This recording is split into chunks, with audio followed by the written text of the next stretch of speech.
I got laid off after 10 years in HR, and even though I know how corporate works, I still took it personally. Because when you know you're good at your job, when you receive positive feedback, and you still get hit with a layoff, your brain starts doing detective work. Every meeting becomes a clue. Every weird email becomes evidence. Every shift in energy becomes a full investigation. And honestly, sometimes it still does not make sense.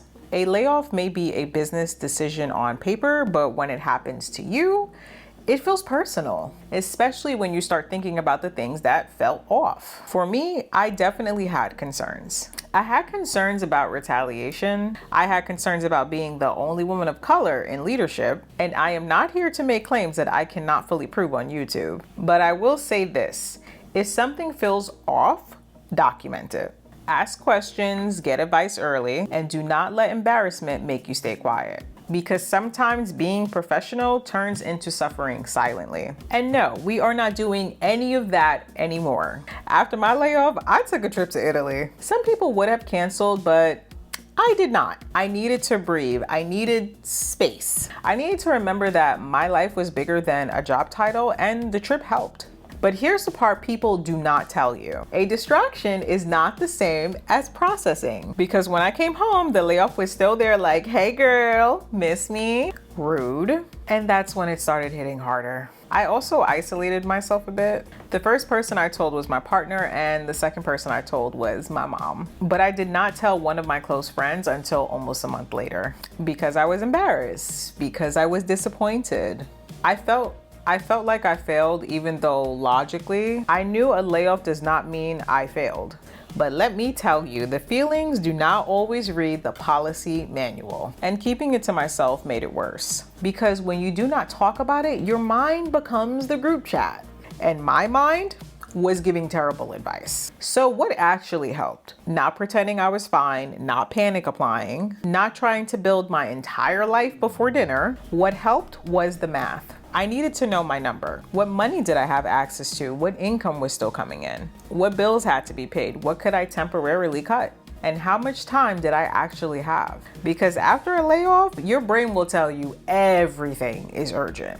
Apply everywhere, fix everything, panic professionally, update LinkedIn, find your purpose by Tuesday. Absolutely not. Before you make your next move, you need your runway. So let me show you what I mean. I'm using sample numbers here because y'all do not need to count my pockets. But this is the kind of breakdown that helped me calm down. In this example, let's say there is $14,000 available in cash. Monthly income is $2,675 and monthly expenses are $4,815.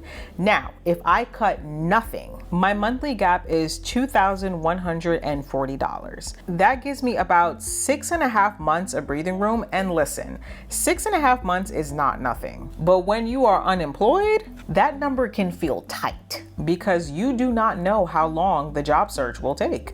You do not know how fast companies will move, and you do not know how many interviews will turn into offers. So this is where the cuts matter. Not forever cuts, temporary cuts. Things like eating out, shopping, extra subscriptions, fun money, beauty extras, basically whatever makes sense in your life. If I add $1,000 in planned cuts, my adjusted expenses drop. My monthly gap gets smaller, and my runway goes from 6.5 months to 12.3 months. Of course, that doesn't magically fix the layoff, and it did not make the disappointment disappear, but it calmed the panic because now I can see the difference between everything is on fire and I have a window, but I need to move smart. That is the point. After a layoff, you do not just need motivation, you need math. Cute quotes are nice, but a runway calculator, that will tell you if you need to breathe, budget, or start selling furniture. And I'm not trying to sell my couch, so we needed a plan. Another thing I had to look at was income. Unemployment was part of the plan, but I did not want it to be the whole plan.